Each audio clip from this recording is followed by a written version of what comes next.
Right. That's what I'm talking about. What's going on? Episode 73 of the Everything NYJ Podcast. Liam, along with my wonderful co-host, Gino Italy Jet Pagano. I gotta say, Gino, this has been one of the craziest days in the history of Jets Twitter. I've never seen, I've never been around such a nervous bunch in my life. But you know what, man? We're all in it together. How you feeling, We, man? I'm a mess. Nothing's going back on my wall until things change anyway. But it's just a lot of things going on. Like we could talk about Trey Wingo. Trey Wingo, he's a great source. I trust him, but no one else is reporting anything. Connor That's Hughes even the funny said, thing. Connor Hughes even said that, is a trusted source, but it's still not there. There's still nothing else happening. And people keep saying that he's recruiting behind the scenes, Rodgers is. And I'm like, but he hasn't signed with us yet. Yeah, You can't do that. That's tampering.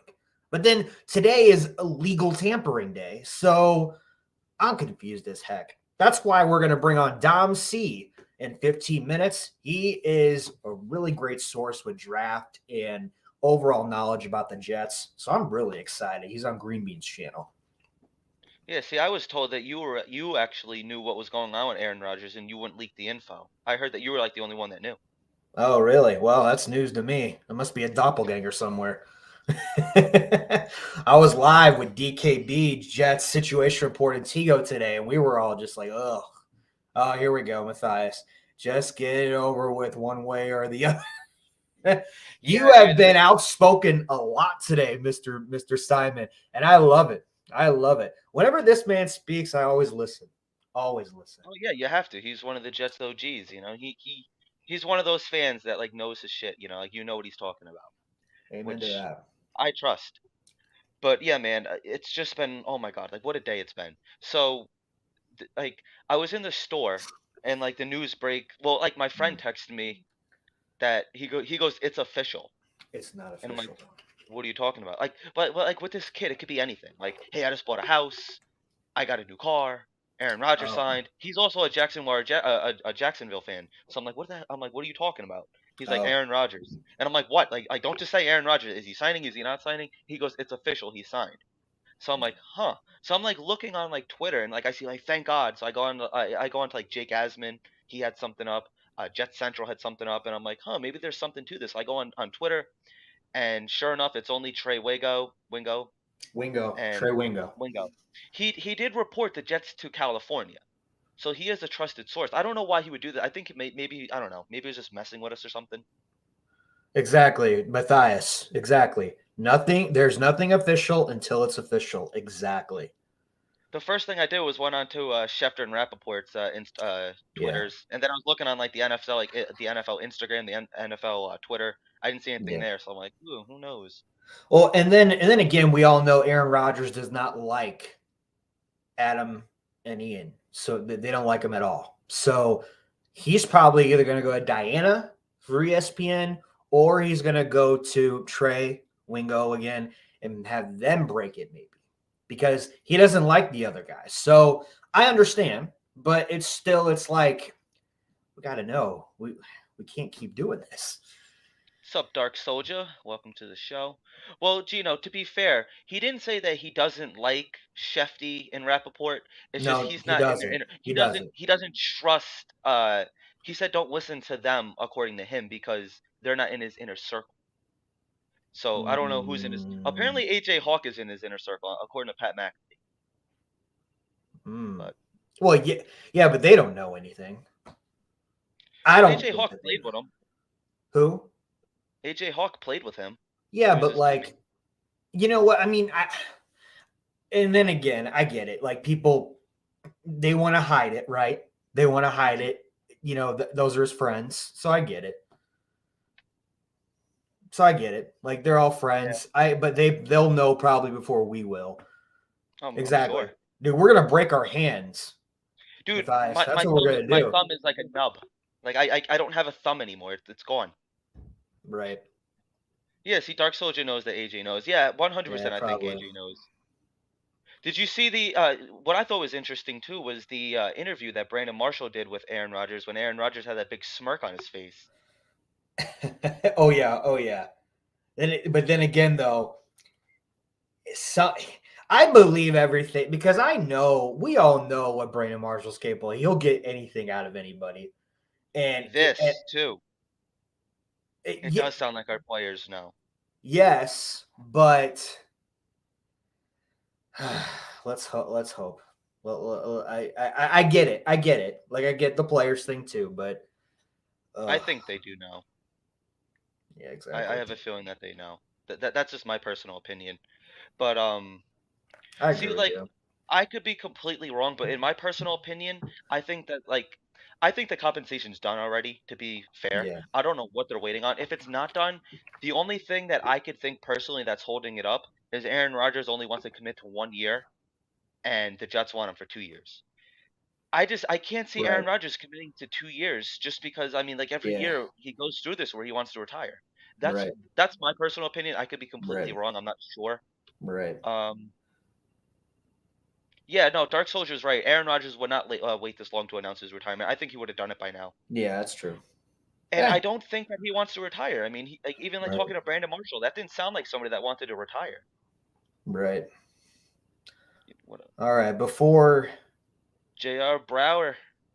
Yes, hopefully we do have a big right. night. I How want you this doing, done with. Brower? Good to see you. I want to go to sleep knowing what happened. Right, You know, right, like I want to be able. Dude, I didn't sleep at all last night. Like I kept right. waking up in like the middle of the night, like checking like Twitter and Oh yeah, everything. Like everyone has. I'm a madman, dude. I'm a madman. He Everybody drastically is. would fuck over the Jets. He isn't petty like that. Yeah. All right, here we I go. don't think he's being petty. We got our special guest in the background. This guy is everything smarts when it comes to the draft. Everything what's going on with the players. Green Bean. He does a lot of stuff with Green Bean, draft knowledge, everything. He's a great guy, great source on Twitter. My man. Here we go. Dom C is here in the building.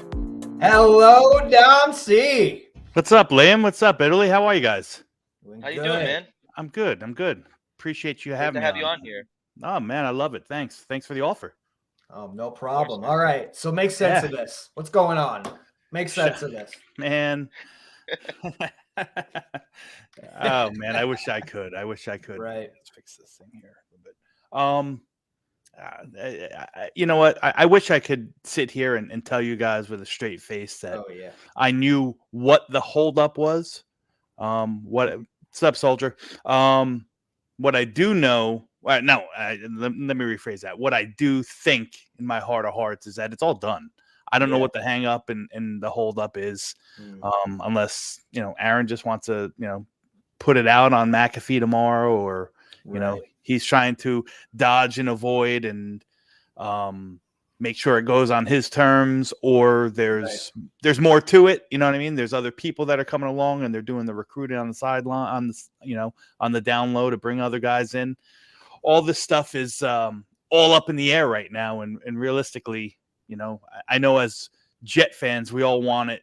We want our answers and we want it now, but I think the patience that we are being forced to show is going to pay off. I think it's a done deal. And I don't say that as a fan. Obviously, I do say that as a fan, but I feel that. Like I said, there's no way, no how that we're going in, that Joe Douglas and the Jets front office is kind of just sitting there twiddling their thumbs waiting for an answer. I think it's all done.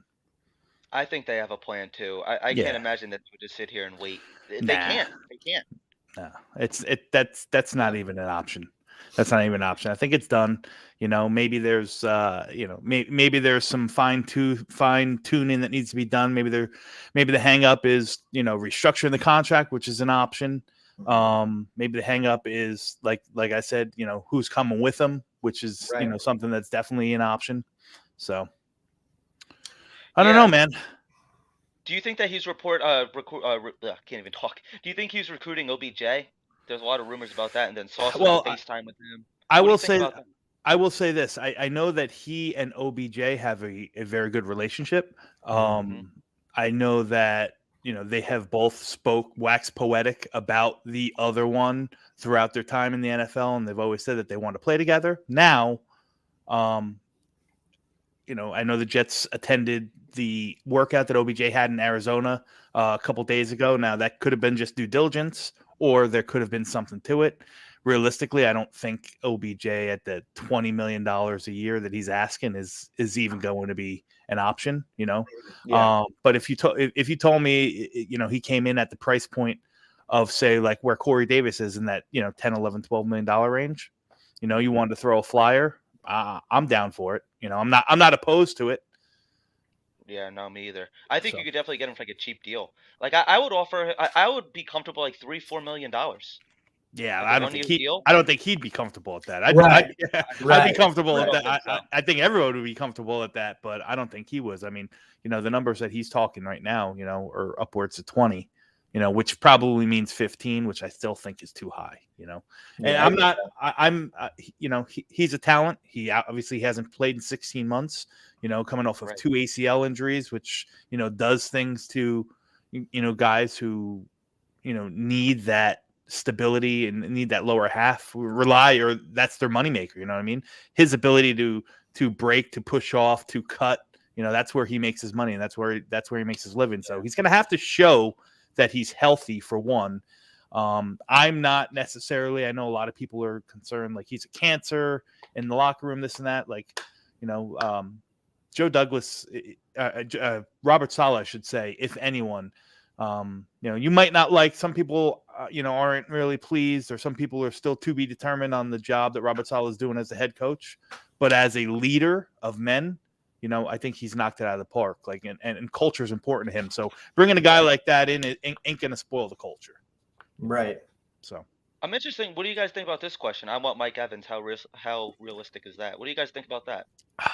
Well, listen, I would love Mike Evans also. Again, it comes down to the finances. When I believe his contract this year is about $18 million. This year and 21 next year. I could be wrong on that. Give or take a couple $1 million here or there.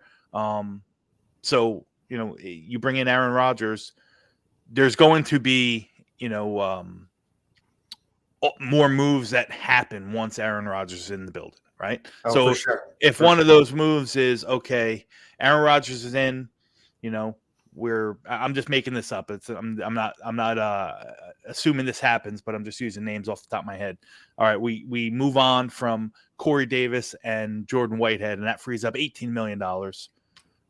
Plus, the 7 that we have right now after Rodgers, that's $25 million. If you want to say, okay, we'll take Mike Evans for 18 of that, you're still leaving yourself thin with, positions to be filled left at, another safety, another linebacker, 1 or 2 offensive linemen, this, that, and the other thing. So the idea of Mike Evans is wonderful. I don't know how it would fit. I don't know how they'd make it fit schematically within the salary cap. That's my hang up on it. But yeah, I mean, a guy like Mike Evans, I mean, he's a sure lock for 100 catches and 1,000 yards every damn year.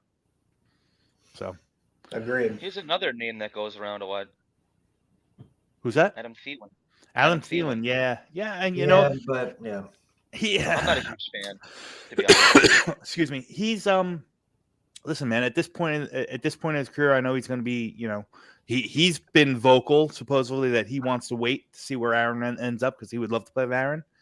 But, at what price? Because you're getting a guy who's, on the, 32 years old, probably in the twilight of his career, definitely has lost a step. He's not going to beat man coverage, reliable and sure-handed.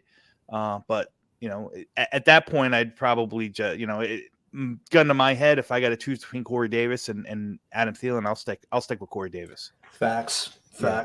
I want to say to Dark Soldier, McGovern is the guy from the Cowboys. He's not our McGovern. There are 2 Connor McGoverns. Yeah.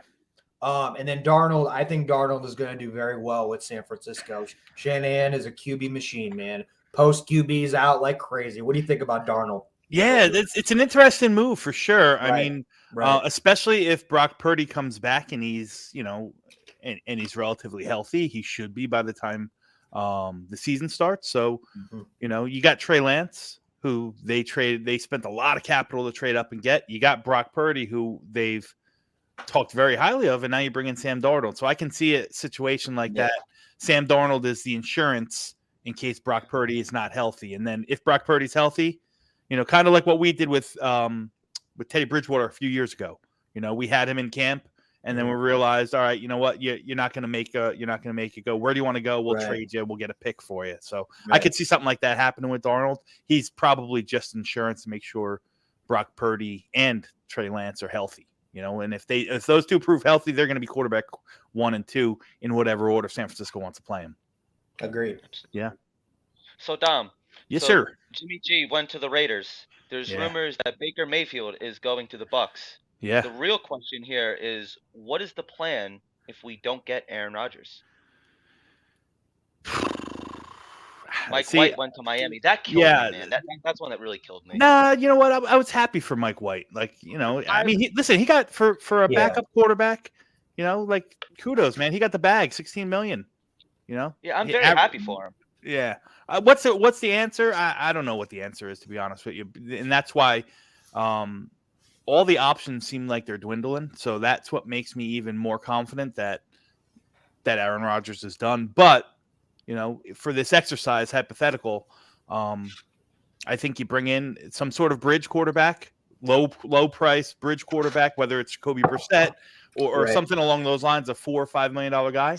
And then after the draft, you engage with Baltimore and see where they stand with Lamar Jackson. Now, again, Lamar Jackson is he's a polarizing figure. Like I'm one that would be all for bringing in Lamar Jackson here. Now, the tricky thing is you're not going to go and offer him right now, because Baltimore's going to match whatever offer they have. So if they get to a point where they don't think that they're going to meet, I think him signing that tag and then working out a trade with Baltimore is an option. But that wouldn't happen until after the draft, probably into preseason. So I think you got to go get yourself a bridge, a low cost, somebody, stopgap, Band-Aid on a bullet hole for now, and then, try to hammer something out in the Lamar Jackson realm, I could see that. Here's a question from JR. You think Elijah Moore gets moved? My personal opinion, I don't think he does, but what do you think? I don't want him to. I think he's 22 years old. He's in year 3 of a 4-year deal, so he's still cheap. It's not a first-round contract, so he's still cheap. And he's talented beyond belief. So do I want to lose young, talented, cost-effective position players? Absolutely not. The only thing that kind of works against that actually is twofold. One is how many receivers. If it's Aaron Rodgers coming in, how many receivers does he bring with him? Does he bring Randall Cobb? Does he bring Allen? Does he draw Allen Lazard or an Adam Thielen or an OBJ veteran type in with him? If that's the case, there's not going to be enough balls. And the second part of that is that Nathaniel Hackett has a propensity to not really scheme up those smaller, quicker slot receivers. He likes to play, his formations with a big slot, sometimes like a flex tight end. To be a receiver, to be a successful receiver who sees a lot of the lion's share of the playing time on the field for Nathaniel Hackett, you got to block. And Elijah Moore is not that, you know what I mean? So, when he was in Denver, Nathaniel Hackett was obviously the head coach of Denver last year. That's not news, but they had a guy very similar in skill set and size and stature to Elijah Moore in KJ Hamler, who was a receiver, third round pick, high capital draft pick out of Penn State a few years ago. And he had 7 catches. He was targeted 18 times. Now, that was only in 10 games. He got hurt, halfway through the season, but he was just not part of the offense.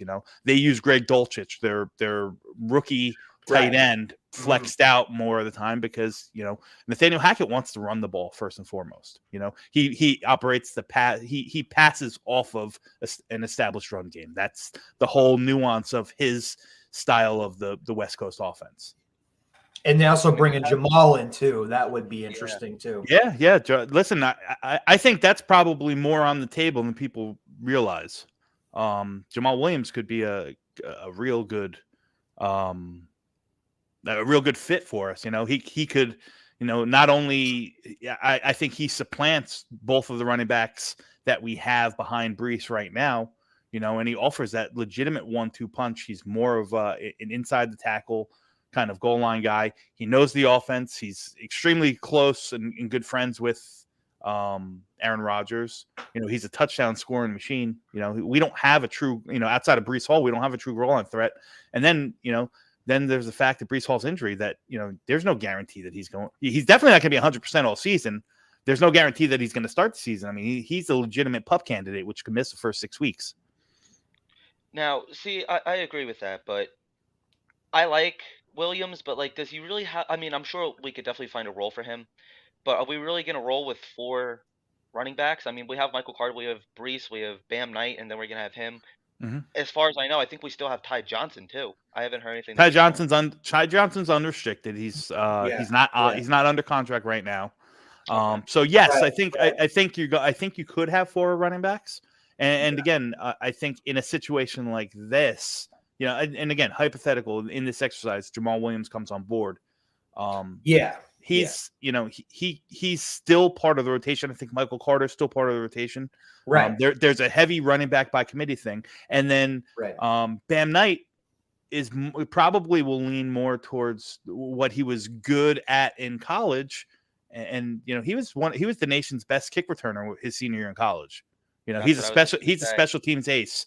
So, he's a running back. We know that what he can do. But, listen, I'm not opposed to bringing in talent if the price is right now.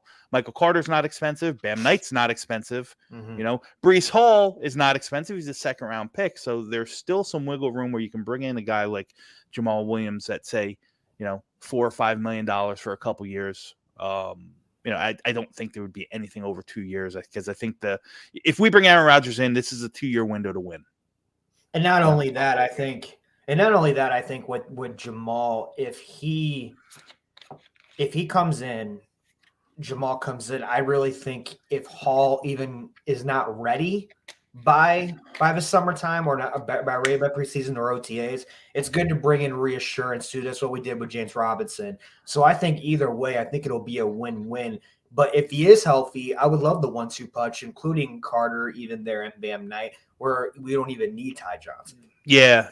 Listen, I don't think we can bank on seeing Brees. I mean, it hurts me to say, but I don't think we can bank on seeing Brees Hall 100% all season long. That's just not the way it goes with those ACL injuries for a running back. Could he get back to, legitimate like NFL running back status? Yes, but we know what Brees Hall is, and he's a special talent. Right. And I'm not saying that's gone, but I think it's going to take some time to get there. It's like Saquon. Look what Saquon has done. Bingo. It's exactly the Saquon thing. Yeah. It's the second year back from those injuries, which you usually see guys get back to their their legitimate. Messing with you. I know with me. No, me. No. Messing with me. Gino has a personal beef with Greg Zuerlein, and it's become like well known, and like everyone in the chat's is attacking Gino because they re-signed Greg the Leg. It's fine. I saw that. I was looking for. What did anyone get a contract term? It's 1 year. So 1 year, $3.5 million. Okay. I mean, I'm all for it. I'm happy with it for now. Yeah. I mean, for now. I mean, it is what it is. For now. Gino has a week-to-week opinion on Greg the Leg. We won't talk about that though. Dom, I'll talk to you about it off camera. But I think I want to talk to you about the punting situation for me. Oof. Man's not the guy. He's not. What do you do? What do you do? Listen, Braden. I mean, the reality is that Braden, man. There's never been a player on the Jets where like you get that, at least I get that knot in my stomach. Like there's a 50-50 chance that this is going to be the best kick that I've ever seen, or there's a 50-50 chance that it's going to be shanked 15 yards out of bounds. Right. So I and we didn't get that his first year. He was actually pretty productive. I agree. And real low key, he kind of statistically wasn't as bad of a punter on paper as we saw him. It's just like in those real key situations, I think us Jets fans are used to just hanging on those real negative spots. The kick to New England where he just, no hang time, just put it right down the middle to him. I mean, numerous shank punts. Since he took that, since he got injured that 1 year, his second year early in the season, he really hasn't been the same. And again, they could be having that, that's his plant leg that was hurt. If you think about a punter, Right.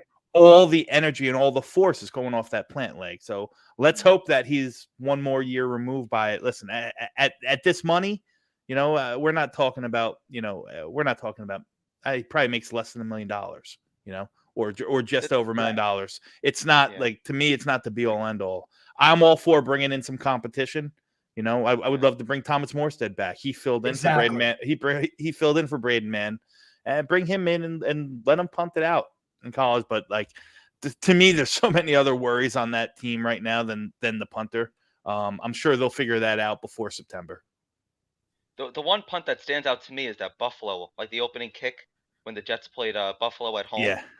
he just fell down. Yeah, listen, that could have been the turf. Who knows? But that's true. That MetLife turf. He's a numbnuts anyway. Like I'm if we said we were cutting Braden Mann, I'd be okay. If we said Braden Mann was going to be my punter, I guess I'd be okay until he started shanking punts, and that's when I hang my hat on again. So yeah. All right, what do you think? For one. What do you think about that trade for Clark? I think that's great. I mean, Chuck Clark's a really he's a really good and is a really efficient player. He's got 100 tackles over the past 2 years, with a 6.4% missed tackle rate, as opposed, just as a point of reference, Jordan Whitehead was about 17% missed tackle rate last year, almost around the same amount of tackles. So he does for us what we were hoping that Jordan Whitehead would do. Now he does that, that he's a short tackler, something that I think the Jets, that whole middle of the field, the linebackers, and the safeties as well, at times miss too many tackles. So I think Joe Douglas really addressed a point that needed to be addressed, and bringing in like more reliable short tacklers. On top of it, he's very, very versatile. He can line up in the box. He can line up he can line up single high, free. He can line up in a split safety in the overhang, playing half the field. He can man up on tight ends. He can man up in the slot at times. He's played nickel linebacker. So he's very versatile. And I just think, like I said, unfortunately, he was just, forced out due to attrition. I mean, there's just no room for him. They drafted Kyle Hamilton last year with the first round pick, and they brought in, the safety Marcus Williams from the Saints, and paid him big money. So there was just, it was just, not enough room on the roster to afford another, you can only allot so much percentage of your salary cap per position.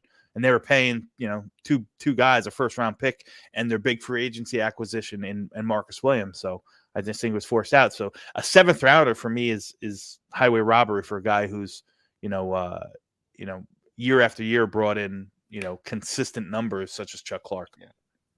Another Joe Douglas fleece right there. And Dom, see, I've been saying all season long, Gino will tell you, that I constantly think that our safeties are a liability. So I think that this is 100% an upgrade. Do you think that this means that we're going to be moving on from either probably Joyner or Whitehead? Yeah, well, Joyner, I know it's easier to move on from Joyner than it is Whitehead. Joyner's unrestricted. I don't think he's coming back. I think with Whitehead, I think it's still to be determined. So I think that, listen, Chuck Clark can come in and if we moved on from Whitehead, he can step in and he's your typical strong safety. Now, the Jets don't really label them. I mean, labeling a guy free safety and strong safety is more, it's kind of an archaic thing. They want, guys that are interchangeable, that can play around, that can play around and move around and play different spots.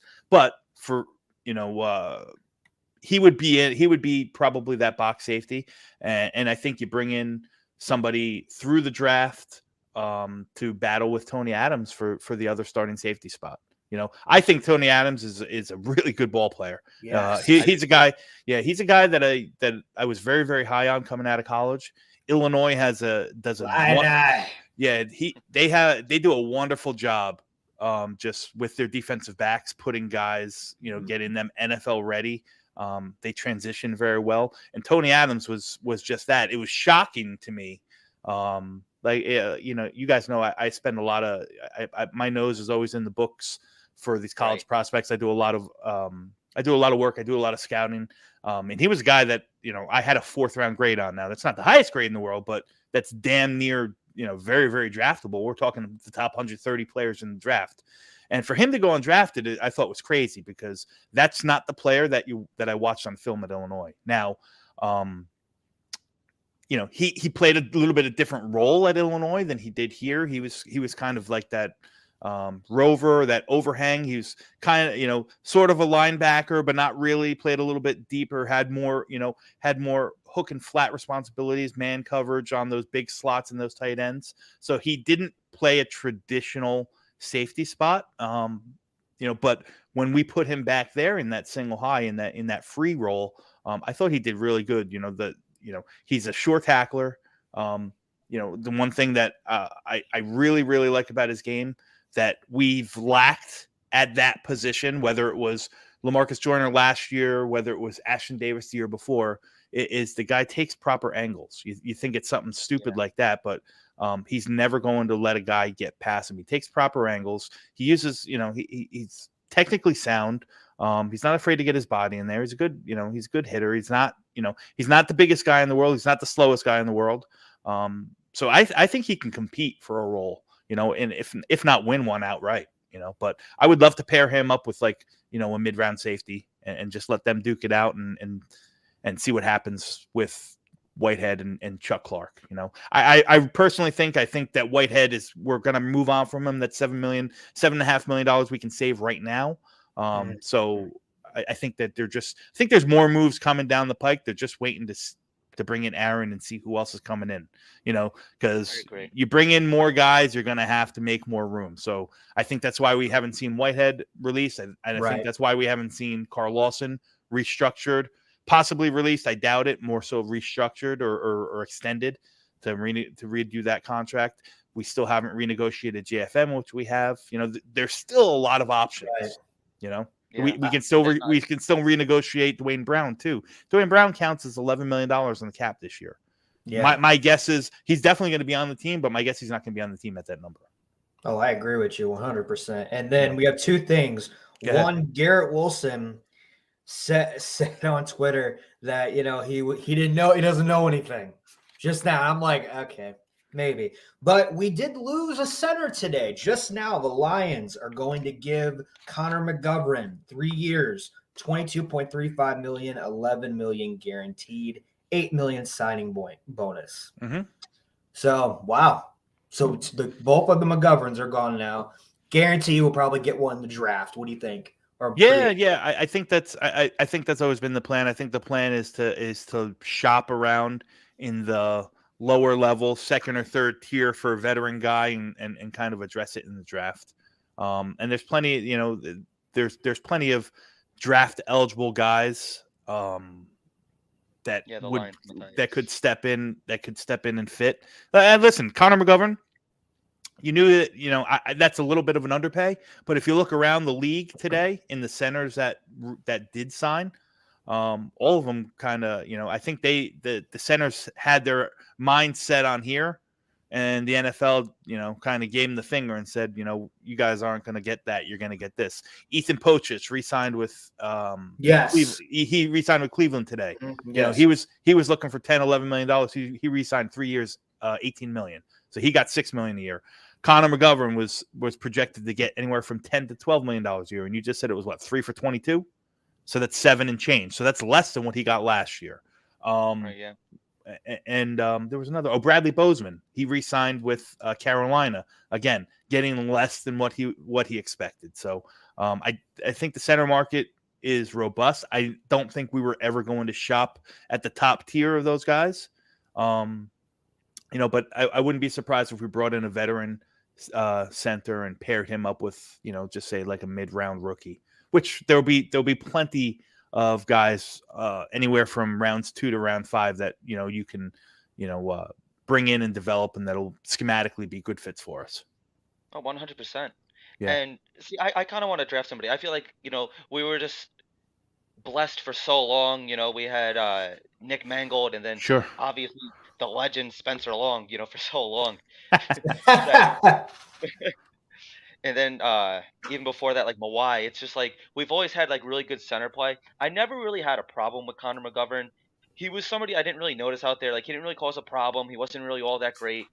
He was just the way I look at linemen is like if you don't really notice them during the game, then they're kind of doing a good job. That's right. Like, you, That's you right. don't want to see them committing penalties and everything.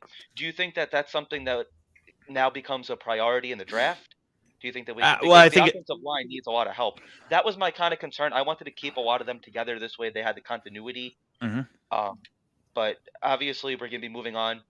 I would be okay with bringing in a veteran like you had mentioned, but I just think that we need to get this offensive line under control. So maybe you do draft a couple of guys, you get them to develop together. What do you think? Yeah, no, I agree wholeheartedly. I think the center is probably considering this draft class, like top to bottom, the entire class, not just the centers, but the entire class is a little bit on the weaker side. It's not as Yeah. strong as it has been in years past. There's certain positional groups that are better than others. It's a very, very good edge group. It's a very good group of cornerbacks, and there's probably about, I'd say, 6 to 7 draftable centers that'll hear their names called off, in the first 4 or 5 rounds, and that's a lot for the centers. There's usually not that much. Obviously everyone talks about John Michael Schmitz, the guy from Minnesota, who's a phenomenal player, and he would be a fit in any scheme, especially ours. I really think he's going to go in the first round. It's probably going to be a little too rich for us, so there's guys in the second and third round. If we have those draft picks, again, we don't know what the compensation for Aaron Rodgers is going to be, but there's guys that are going to be that are going to go in the second and third and fourth round that, that probably could, at worst case scenario, step in, plug and play.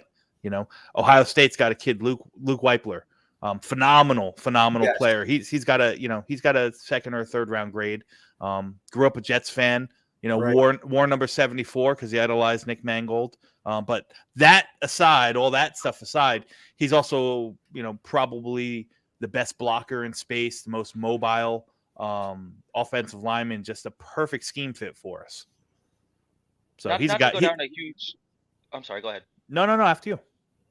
I was just gonna say, not to go down a huge rabbit hole. You mentioned the Aaron Rodgers compensation.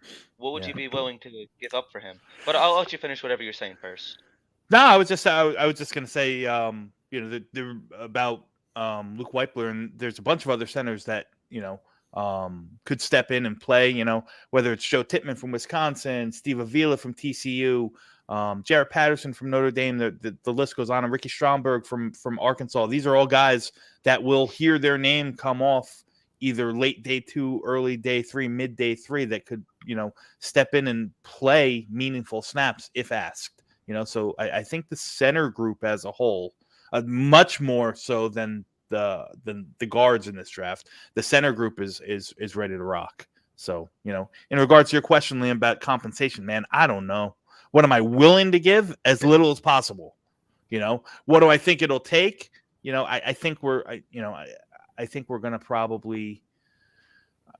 I think it's going to come in at some point, like probably a second and a third rounder, one of them being conditional to be bumped up if Aaron Rodgers plays a second year and you make the playoffs or so on and so forth. So whether it's a second rounder this year and a conditional third next year that can bump up to a second or first, or it's a third rounder this year and a second rounder next year that can bump up to a first, I think it's going to be along those lines.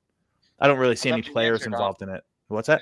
As minimal as possible. I love that answer. Yeah, Some people are saying that if it's a first, then it's just a first. Yeah. Which I would be okay with.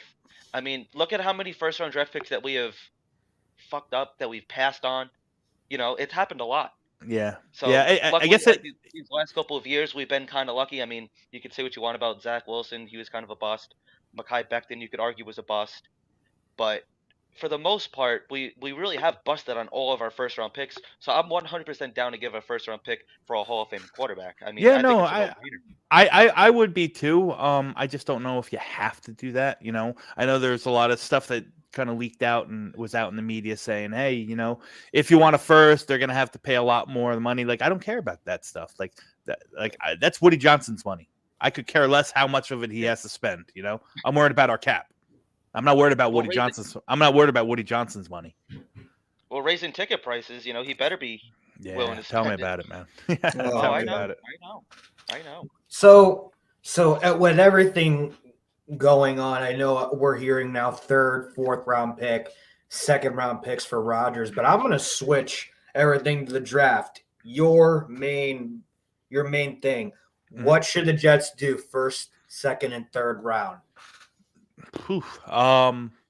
So I'm on the board. I'm a proponent. I think that you have to address the offensive tackle at some point, whether it's at 13 or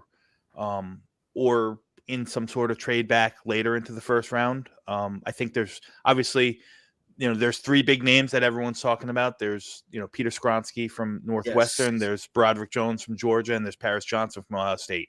I think that Peter Skronsky is my favorite. He's my number one. He's my number one tackle on the board. However, I don't think that he's going to be in play for the Jets. Realistically, his measurements and athletic measurements, as well as his physical measurements, are almost the exact same thing as AVT, like to a T. Height, weight, speed, arm length. 10-yard splits on the 40-yard dash, almost exactly the same thing as AVT. Joe Douglas obviously loved AVT. He traded up from 22 up to 13 to get him. But right. he traded up to get him as a guard. Joe Douglas likes length, likes big tackles. He likes tackles that have, those 35+ inch arms and so on and so forth. That's just not Peter Skronsky. So I don't think he's going to be in play for us as a tackle. So if I think if we stick and pick at 13 and one of those two tackles are there, that's what I'm doing. If they're not there, I'm hoping that somebody that's below us wants to trade up in the 13 and we move down, because there's some other tackle prospects. Anton Harrison from Oklahoma, DeJuan Jones from Ohio State. Anton Harrison might be the best. He might end up being the best tackle in this class. He's a guy I've done a lot of work on, and I've done, I got a video up on him on Green Bean's page as well, where I really delve deep and break down his film and all that. He's probably one of the most athletic offensive linemen in this draft. So he's a guy that he's probably in that 20 to 35 range. So late first, early second round. DeJuan Jones in that same thing. Darnell Wright's another tackle that I love out of Tennessee. So I think there's five guys right there. The top two, and then those three guys, I think you got to get out of the first round with one of them. So if you're asking me what I'm doing, Gino, I'm getting out of the first round with one of them. Second round, depending who's on the board, there's a bunch of different ways. There's a bunch of different ways you can attack it. I'd be fine with going after a guy like Luke Whippler. He's a plug and play center that you can plug in. I think you can address the linebacker, the hole we have to fill with Quan.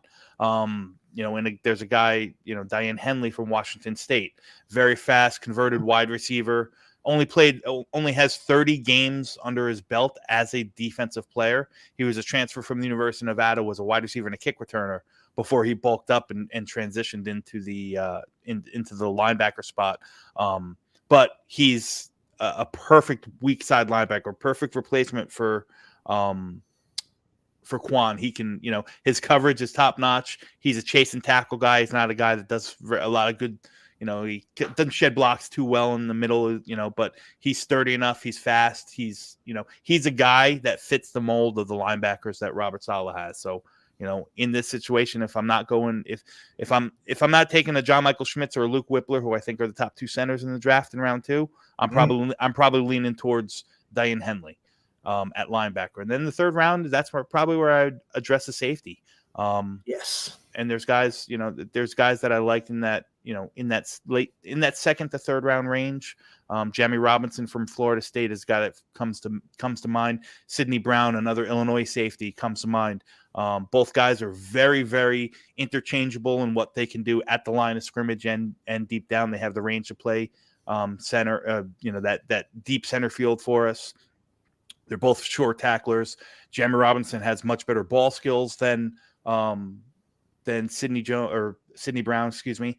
I just don't think that Sidney Brown did enough. Sidney Brown worked a lot around the box, kind of what Tony Adams did when he was at Illinois. Sidney Brown kind of did the same thing. So he wasn't really in a position to, really make plays on the ball in terms of interceptions.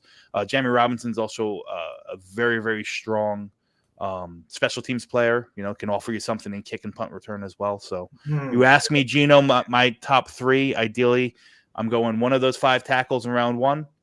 I'm either going, if one of those 2 centers are there, I'm taking a center. If not, I'm going to move over to the linebacker position, and then I'm going to secure my safety in round 3. Beautiful. Oh, that's so beautiful. Yeah. Music to my ears. Music to my ears. Do you have it on? Is it confirmed that Quan's not coming back? I want Quan back.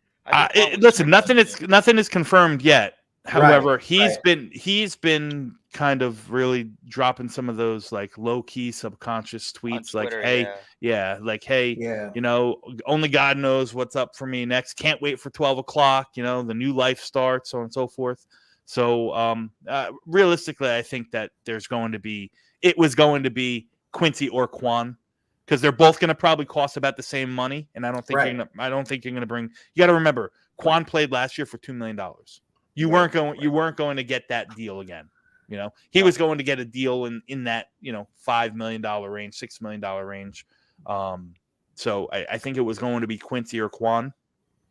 They chose Quincy, so I just don't think I think the replacement for Quan, on surface right now is probably Hamza Nazardine or Jermaine Sherwood, with the idea that you're bringing somebody in, whether it's a second or third tier free agent that comes in and to battle out with a rookie. That's probably the avenue that they're going to go. Yeah. So no, to answer Liam, Quan's not gone yet, but I don't think he's coming back. Will be. Yeah, I don't think he's coming back. What do you think about the Quincy deal? Do you like it? Do you like the re-signing? Or so I've been a proponent. If I had to choose one, I would have chose Quan over Quincy. Not to say that I dislike Quincy. I just think that Quan is much better, overall, all around player. Quincy's a liability in the pass game, Yeah. But he's got that sideline to sideline speed. We all know those big hits that he puts on people. That's all fun. He shot out of a cannon. Yeah, he shot out of a cannon, exactly. And he's still young and he's still developing. Only 26 years old. So the arrow is pointing up on him. Do I ever think that Quincy will be a Pro Bowl level linebacker? I don't. But I'm not. For what it cost. He was asking for $8 million. The Jets wanted to pay somewhere around 4 or 5, and they met in the middle. So I'm fine with that, especially if it kind of settles Q. Right. if bringing in Quincy was part of a bigger picture of getting Q done and re-signed quicker, then Quan, thank you for your service, but kick rocks, buddy. It's nice to see the Jets finally paying one of their own. When Robert Saleh got here, he's like, that was like part of his press conference. I want to get these players paid. Yeah. It's nice that we're finally stopped, because this has to get done. I mean, it could get done at any time, but this has to get done in a timely manner. I think guys like Garrett Wilson, Sauce, Brees, they're looking at Joe Douglas to see how he's going to handle this. Yeah. This is really Joe Douglas's first task, signing one of his own players. He said the Jet for life with Jamal Adams. We all saw how that turned out. Yeah. But Quinnen Williams isn't a pain. He's a good player. He's come up through the ranks. He started all at the bottom.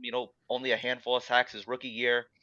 He's never really been in trouble. He had that one gun charge at LaGuardia Airport, but nothing serious. He didn't shoot anybody. Yeah, I think that was just kind of not. Yeah, him being a little too naive on understanding what he could do and what he couldn't do. Like I said, A little Southern boy, you know. That's right. That's right. Yeah. So So no, but you're it's right. Like he's not a problem. Like he forget about the fact that he's arguably one of the top 3 or 4 players at his position in the entire league. He's not a problem. You can tell that his teammates love him. You can tell that the coaches adore him. You can tell that he wants to be here. So all that stuff just goes. And I think that's going to happen. I wouldn't expect to see a re-signing on Quinnen like now, but I think before the season starts, I think that'll be done. I think it would be smarter to re-sign him now. I think so.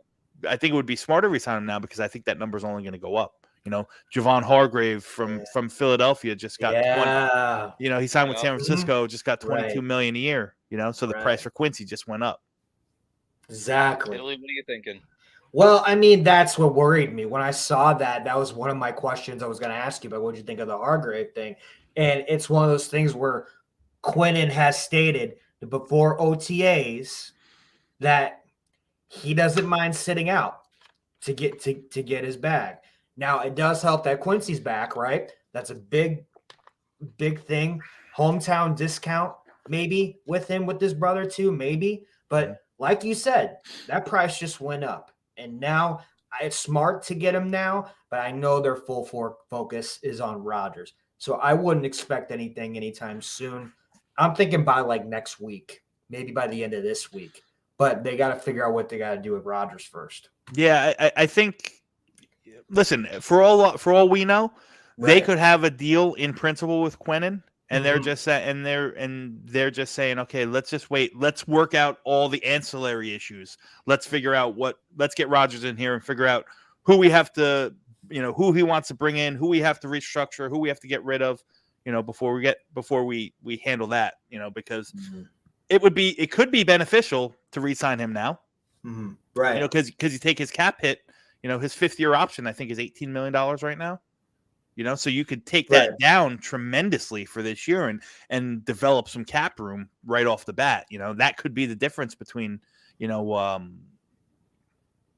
could be your OBJ. I'm just using that as an example. Like the money that you save in a Quinnen deal for this year could be the difference in a guy like bringing in like OBJ or whatever, whatever free agent you want to bring in. So. Is there any more Jets free agents that you're willing to re-sign, bring back? Yeah, I mean, I would love to. Listen, I think we're going to need to address the defensive line at some point. Yeah. I would love to bring Sheldon Rankins back, but from what I understand and from what I'm hearing, there's a very, very good chance that he will be in Houston Texans as kind of the cornerstone of that revamped defense under DeMeco Ryans. So listen, he's a guy that I think, forget about being a solid locker room guy. He's a guy that Carl Lawson and Quinnen Williams spoke extremely highly of. And, he wasn't bad. Listen, he was brought in as on a 2-year deal in his first year. After his first year, I mean, I'll be the first to admit it. I'll eat that shit.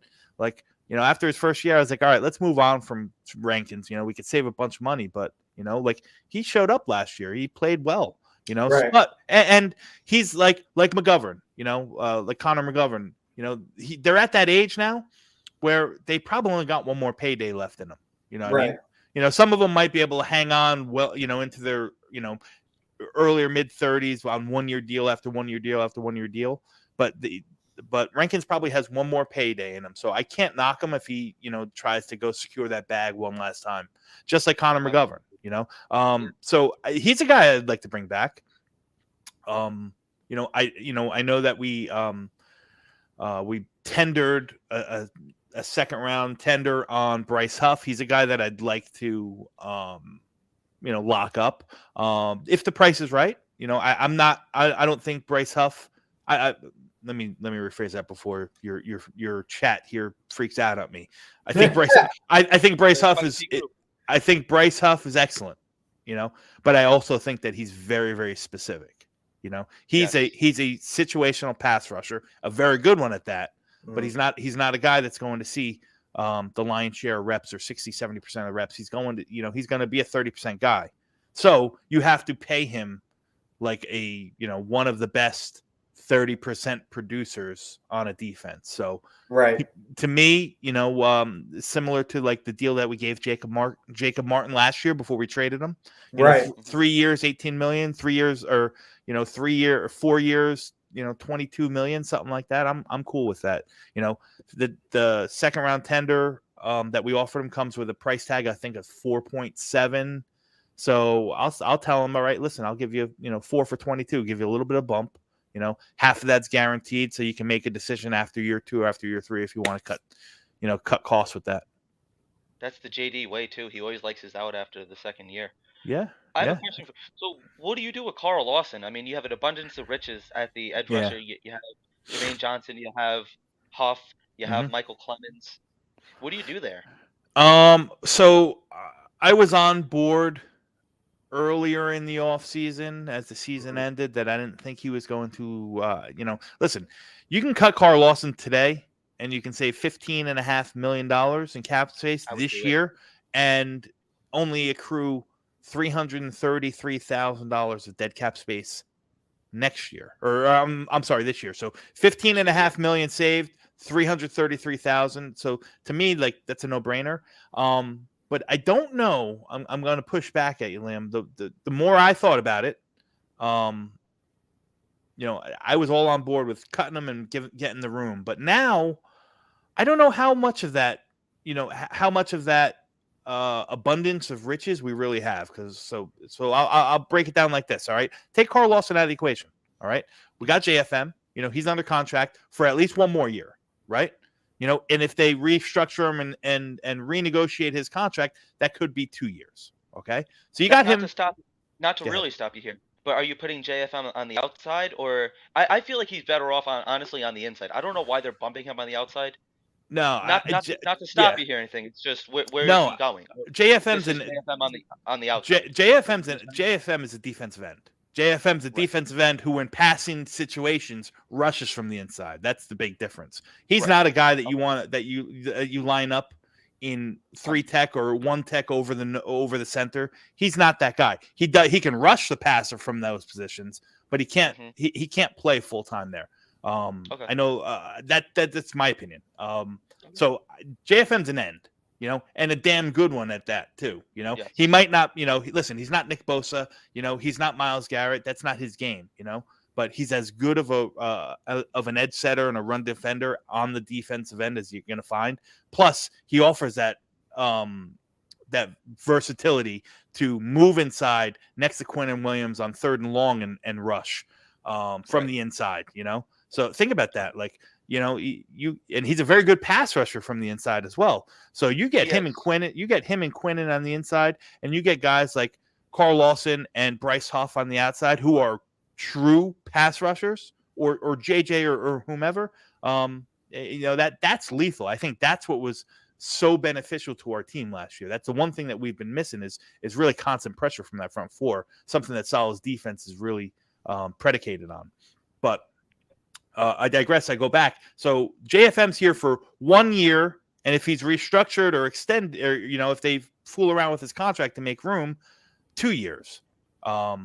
So I got, you got him. You got Jermaine Johnson. Love him. I think the guy's a stud. He was my edge 2 in the class last year. I would have been completely content if we took him at 10. Obviously, glad we didn't now that we got Garrett, but kind of just hanging on those words. I would have been completely content if he was to pick at 10.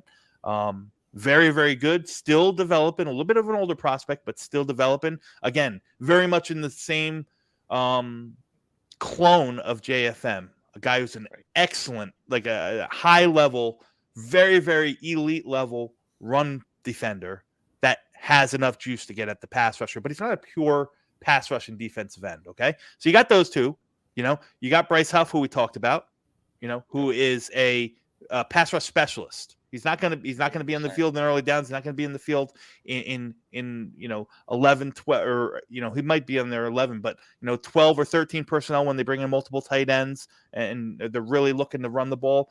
Bryce Huff's not going to be on the field for that. You have Michael Clemens. Yeah, Michael Clemens was great, but Michael Clemens is a one-trick pony, Michael Clemens is like, he's like a bull who's seeing red. You just put him down and he just runs straight. Right.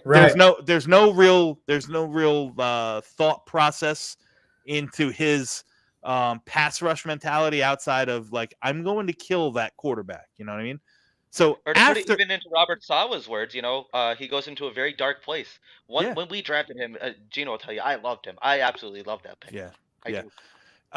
But and he like JFM also rushes from the inside sometimes. He's a little bit more bigger and a little bit more sturdy, a little longer, so he can probably defend the run a little bit better from the inside than JFM does on a long-term basis. I'm not talking about one rep. I'm talking, over the length of a season. But neither of them are true defensive tackles. So you take those 4, right? Mm-hmm. You really only have 3. You really, because Bryce Huff is just a situational pass rusher. So you really only have 3. Vinny Curry's not, he's an unrestricted free agent. Are they going to bring him back? Maybe, but he's 34 years old. Right. Tendell Smart, is more of an inside tackle. You got Bradley Anae, who hasn't been able to see the field. He's been on the practice squad for 2 straight years for 2 different teams.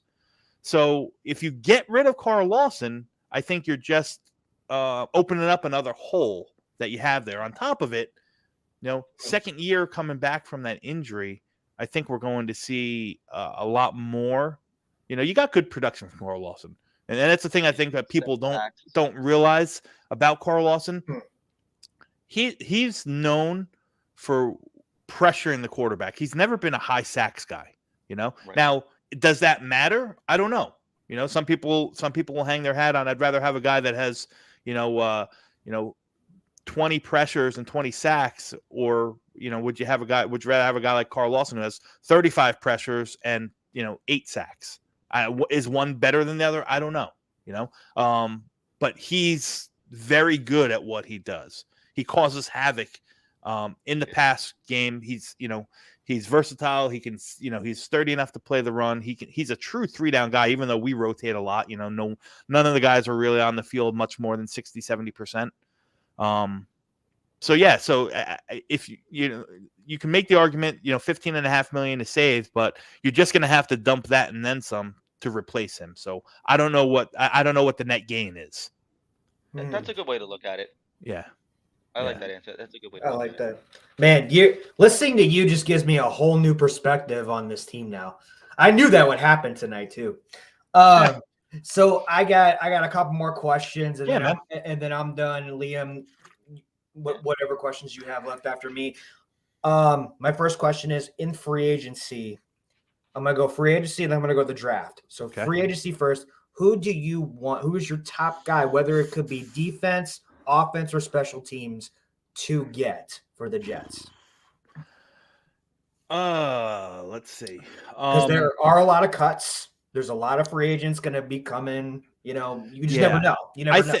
Listen, I think the guy I really wanted was Jesse Bates. I knew it was a pipe dream. I knew it was a pipe dream because I just didn't think we were going to spend. I didn't think we were going to be big players and the big names of these guys. So the 2 guys off the top of my head, one on offense, one on defense. I'd be a fan of bringing in Alan Lazard, the wide receiver from Green Bay, bigger body, obviously knows the quarterback if he's our quarterback, knows our offensive system, doesn't miss games, has inside-outside flexibility. That move could save, for what you spend on Alan Lazard, which will probably be around, I'd say, somewhere between $10 and $15 million a year. For a 26-year-old, I think you can, kind of deflect that or offset that by moving on from Corey Davis. I like Corey Davis, but the best ability is still availability, and that's what he's shown that he has not been able to do in his tenure with the Jets. So I like the addition. I would love the addition of Aaron Rodgers. I would love the addition of Aaron Rodgers. I'd love the addition of Alan Lazard. And on the defense, I mean, I know it's kind of like a stock answer. It's everyone's answer, but I mean, I think Jimmy Ward, the safety from San Francisco, makes too much sense. An older guy, a solid favorite, knows our defensive scheme very well, would fit in with our defensive backs already. Knows where to put them. Can kind of be that captain of the defensive backfield. On top of the fact that being a little bit older is probably not going to be too expensive. So those are the two. If I'm addressing the positions, those are probably two of the names that I like best. I think they're both reasonable. I think they're both feasible. Do I think we'll get them both? I don't know. I don't know. There's going to be a lot of moving parts, but those are two guys that I like. Cool. Man, I love that answer because I wanted Bates. It was Bates and Kendricks. I really want to see if we can get Kendricks, but he signed with the Chargers about 5 minutes ago. So did he? That's out. Yeah. And then Bates. I really wanted Bates. I want Lazard, but I liked Okereke too. Bobby Okereke, the linebacker from the Colts, but he signed with the Giants. Yeah, he signed with the Giants. Yeah. I think he would have been a really, really good fit for us too. And James Winston went back to the Saints. Did he? Yeah, just now.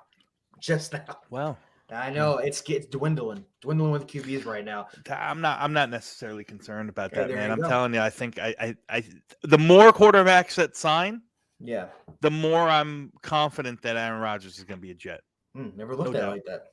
Okay, I like that. The only question I have left is, when is he signing? When are we getting it? That I can't answer, dude. I can't answer.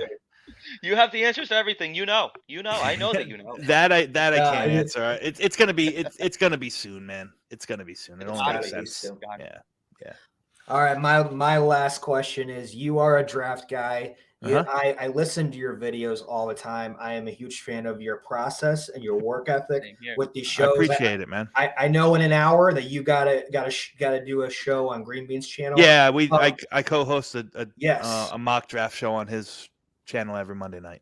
I know it's awesome. Late night edition too. Yeah, I love the late nights. All right, this draft is very heavy on defense and offensive line, but is the first and second and third and fourth round, is that where the most depth is? Or can this draft go a little bit further, like the fifth, sixth, and seventh? Where do you think all the depth is? So I think the meat and potatoes of this draft class is right in that day 2 area. I think the best you're going to find the best value in rounds 2 and 3, and that ultimately leaks out to 4.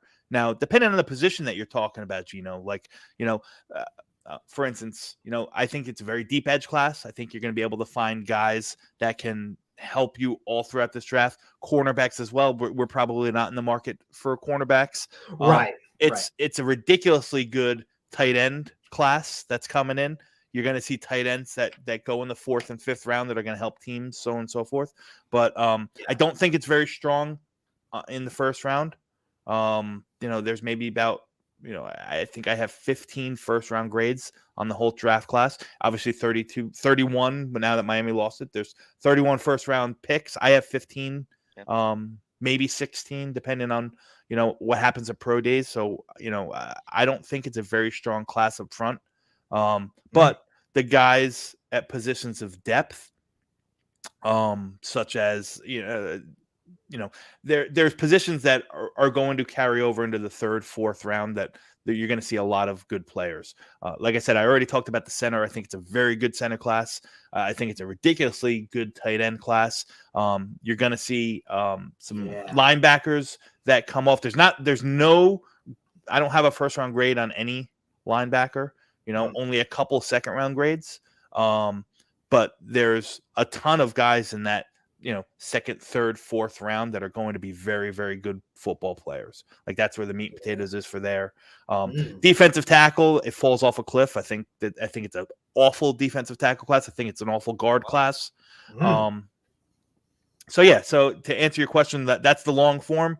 I think the meat and potato. I think the meat and potatoes of this class is going to be, rounds 3, rounds 4, and I definitely think that we're going to see this year Joe Douglas use some of those, some of that, especially if we give up capital. Just say we give up a second this year in an Aaron Rodgers trade. Don't be surprised if he's working the phones to move back from 13. If one of those two tackles aren't on the board, if he moves back to kind of accumulate more draft pick, and then he does more moving back to kind of settle in that third, fourth round, because that's where you get the guys that fall out, right? Because there's going to be teams that reach, when this process started in November and December, no one thought that there was going to be 4 quarterbacks taken in the first round, let alone in the top 4. That's going to push some of these guys down.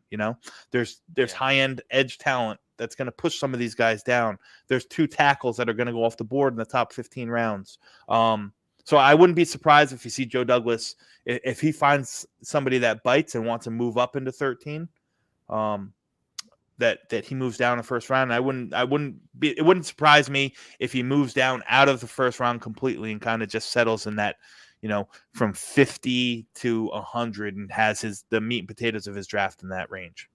You are spot on what I was thinking. I could see him going up. I could see him going down. You never know because of what happened last year with Breece Hall and JJ. So I love that answer because there's going to be a lot of teams desperate in this draft to get certain positions. Yeah. And I think Joe Douglas does a very good job of controlling that draft. Yeah, he works the board very well. I mean, that's what he's known for. His first draft, he traded back a bunch of time and accumulated picks.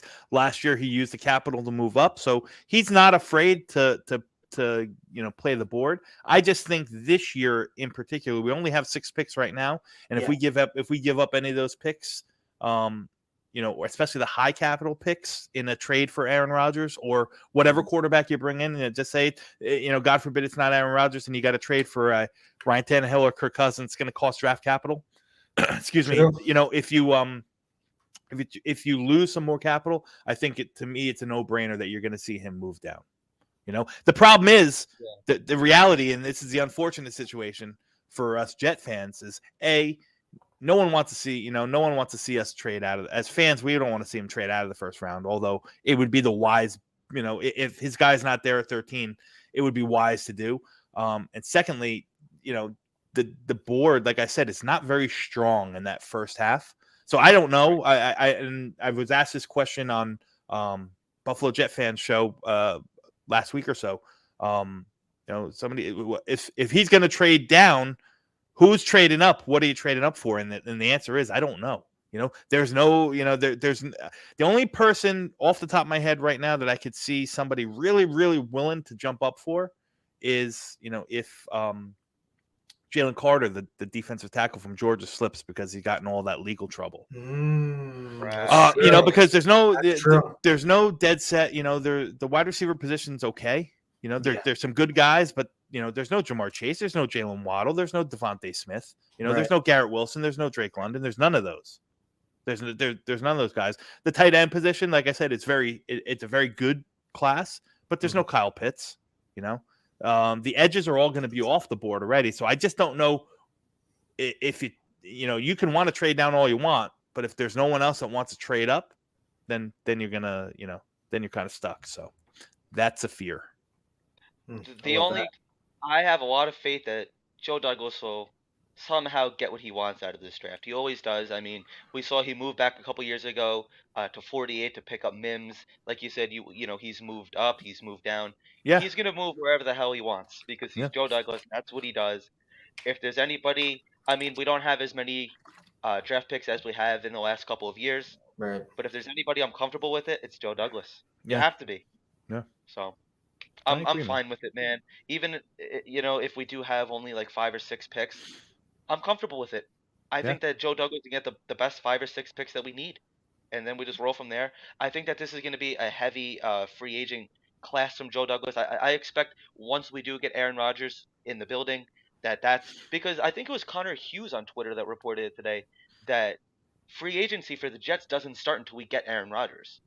Right. And it's going to be just surrounding him with all the guys that he's comfortable with, whether that's a Bakhtiari, which I don't really see happening, but I have heard that. I think now that I think would now love that that. I would have been fine with it too, but they just restructured him, and now it's an untradeable contract. Yeah, agreed. Did it? Yes. Did that happen tonight? Yeah. Oh yeah. wow. Wait. Who? Bakhtiari a couple days ago they restructured. Yes. Oh, I I thought you didn't said hear that. tonight. I'm like, no, a couple days ago it did Yeah. happen. Yeah. Huh. Yeah. That must have slipped. I didn't even hear that one. No, they Maybe restructured. that's They hard. restructured him. So Yeah, that's untradeable contract for sure. Yeah. so Huh. That's news to me. Wow, interesting. Well, there you go. Okay. Yeah. Well, there you go. Dom, Yes, sir. Dom, Yes, we sir. appreciate you being on the show, man. This was great. Like I said, I love what you do with Green Bean. Love what you do on social media and the way your head works when it comes to draft capital. Where can we find you? So you can catch me. You can follow me on Twitter at DC_NY Jets. I also have a podcast. It's called the Project Prospect Podcast. All of it is released on Green Bean Jets Fan, where I kind of work with and for him as the lead draft analyst there and the head writer for his website. So you can kind of find me all over. I do, like I said, I co-host a Monday Night Mock. I host a prospect show on Sunday nights with Jets Chaos every Sunday night at 9 p.m. Yeah. And you can just find me all over. There Right you now, go. I'm really right now is my go time. So I do have a draft guide that's coming out, and once that's finished, we're pushing for an April 1st draft. You'll be able to see that and access that through Green Bean's website as well. Nice. So yeah, I love that. Perfect. yeah, man.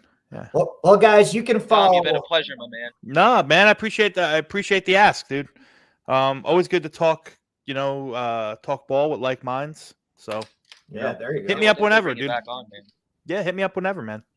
Awesome stuff, guys. So you can follow us at Everything NYJ Podcast, Facebook, Instagram, Twitter, and YouTube. You can follow Liam here, Facebook and Instagram. Doesn't really use Facebook much, but he loves Instagram. And then me, Italy Jet. You can follow me on the NR Hour, Let's Talk Sports, and Everything NYJ, and a bunch more Jets content to come.